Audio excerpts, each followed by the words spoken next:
السلام عليكم.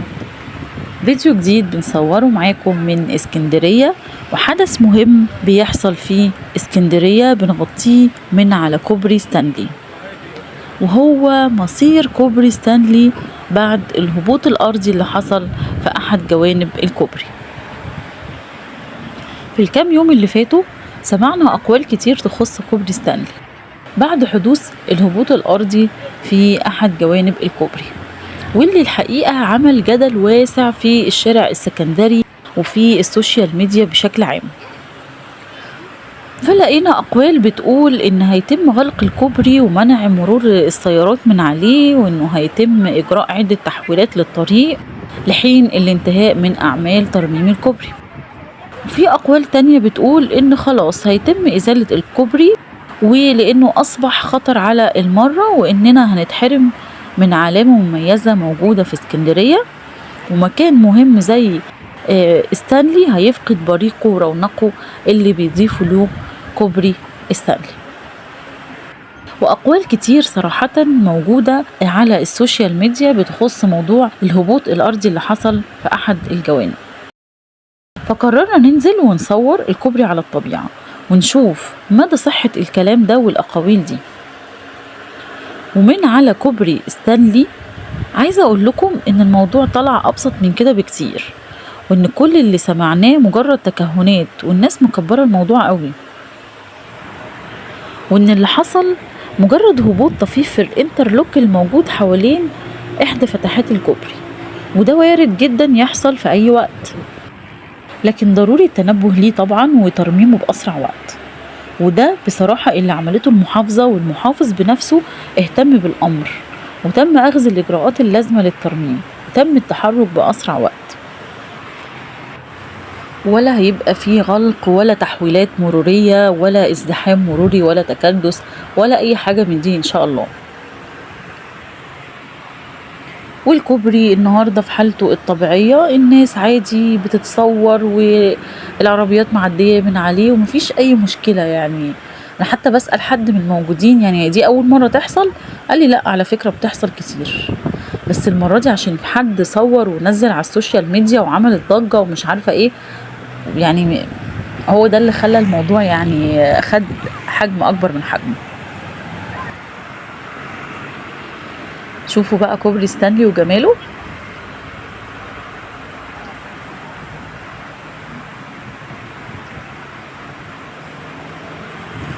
كوبري ستانلي بكامل بريقه ورونقه وجماله المعهود، مفيش حاجة هتتغير فيه ولا في أي حاجة هتحصل في الكوبري، والدنيا تمام ومفيش أي حاجة.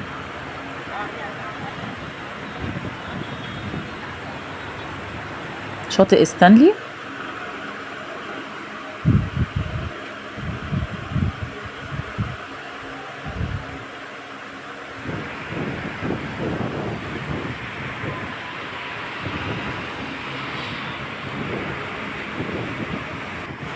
بس هو الحقيقة مش موضوع الهبوط الأرضي اللي ملفت للنظر النهاردة على كوبري ستانلي، لكن اللي ملاحظ جدا واحنا النهاردة 8 سبتمبر ان الجو فيه سنة برد كده وقلب على شتاء قوي، في هوا جامد قوي على البحر مع ارتفاع ملحوظ في الامواج. يعني تحس لا احنا امتى؟ احنا الصيف لسه ما خلصش.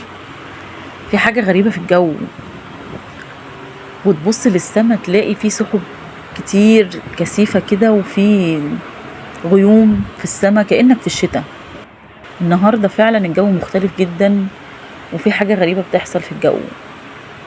والبحر لو على موج البحر، احنا بقالنا فترة موج البحر عالي، الصيف ده بالذات موج البحر في اسكندرية عالي جدا غير اي سنة على فكرة. او اللي عايز يعاركني يعاركني، يعني محدش يقول لي اصل هو كل سنة في الوقت ده بيعمل كده، لا، الموج العالي ده جديد علينا السنة دي، خصوصا شاطئ ستانلي. والموج العالي قوي ده اللي ما كناش بنشوفه بالطريقة دي شاطئ ستانلي الموج بيبقى فيه عالي سنة عن بقية الشواطئ، لكن مش بالطريقة اللي بنشوفها الأيام دي ولا الصيف ده بالذات. في حاجة غريبة كده في البحر وتغير لون البحر. الاسكندرانية عارفين الكلام اللي أنا بقوله ده، لما بيبقى فيه نوة في الشتاء بنلاحظ إن لون البحر متغير، بيبقى مدي على رمادي كده، مش اللون الأزرق الصافي ولا اللون اللي هو لون المية، لأ بيبقى مدي على رمادي قوي كده من كتر ما البحر عالي والموج عالي وكده. اليومين دول احنا بنشوف كده واحنا في عز الصيف. ربنا يسلم طبعا اسكندرية من كل شر، وإن شاء الله الأحوال تبقى أحسن من كده، الأحوال الجوية تبقى أحسن من كده. وده كان الفيديو بتاعنا النهاردة، أتمنى يكون الفيديو عجبكم، وما تنسوش لو مهتمين باسكندرية وكل أخبار اسكندرية اعملوا لايك للفيديو واشتراك في القناة عشان يوصلكم مني كل جديد.